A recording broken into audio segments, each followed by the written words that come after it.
Hey everyone, this is Willie Barnes, Realtor with Century 21 Alton Clark in the Orlando, Florida area. I hope you're having a wonderful day. I am. Thanks for asking. Today we're going to give you the market snapshot for Orlando, Florida.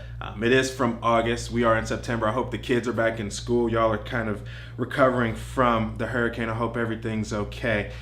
Before we get started, I want to introduce an event that we're holding. It is the grand opening for us being Century 21 here at Alton Clark. It's October 5th from 5 to 8. There will be 3 food trucks and it's free. Yes, I said it is free food trucks. We're gonna have music, games, drinks. It's gonna be fun, awesome, and an awesome environment. And a great way to really come off that, that storm and kind of loosen up a little bit after we've gotten things back up and running. But so October 5th, this is going to be in the show notes, the address and all that good information. If you have any questions, reach out to me. Of course, let them know that Willie Barnes sent you, and again, I do appreciate that. Look forward to seeing you here. So to get into our market snapshot, this is from August, like I said, and as you can see, the overall median price of properties in the Orlando, Florida area, this includes single family and condo, is $225,000. That's up 10% from July, which is a big deal. I mean, so sellers, what does that mean? That means the time is now to sell your house if you're on the fence, because who knows how long that's going to stay there. But right now it is up 10%. As you can see, kind of moving over, of that median price, single family homes are up 7% from last month, and condos are up 13% from last month. So that's a big deal. The sales price, or the median sales price, again is up 7% for a single family, up 13% for condos.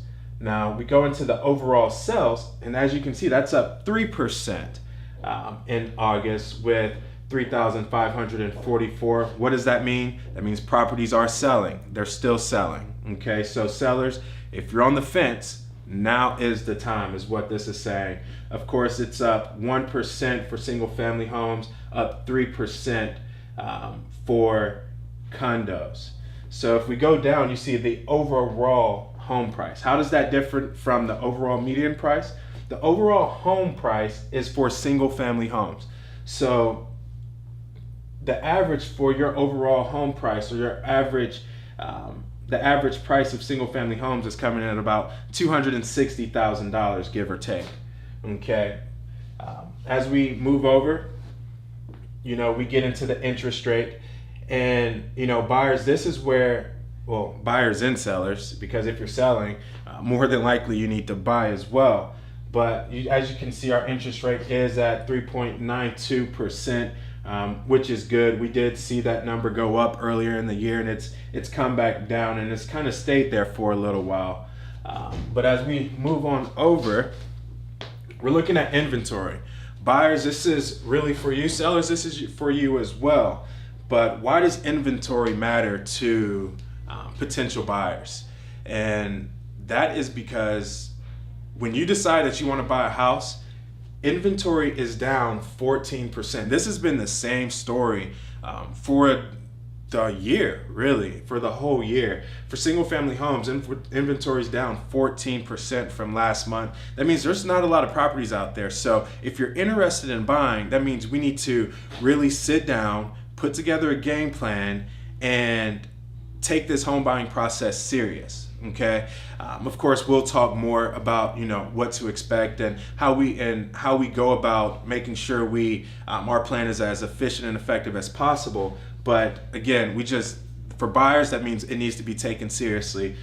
Sellers, this means if you're on the fence looking to sell, because as we saw here, overall sales is up, but inventory is down. There's no shortage of buyers, and there's a shortage of houses. We're in a seller's market. If you're on the fence, now's the time. That sales price is up.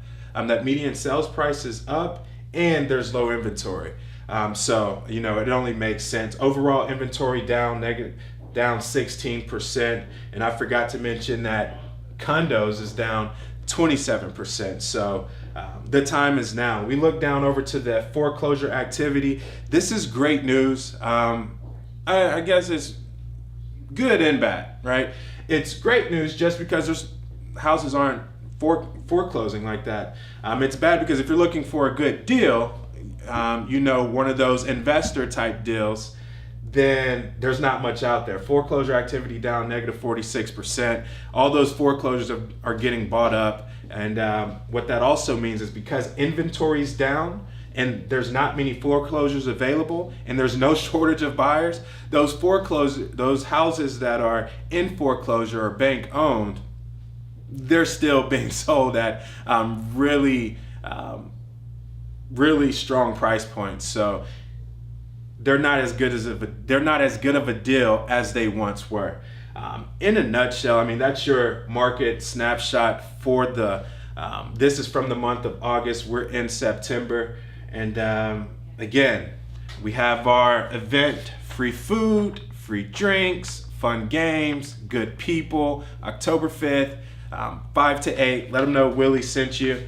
And if you have any questions, please comment on this video. Of course, subscribe to my YouTube channel, like and share this video. And I look forward to seeing you, working with you, and you have a wonderful day, wonderful evening, wonderful weekend. So thanks and bye-bye.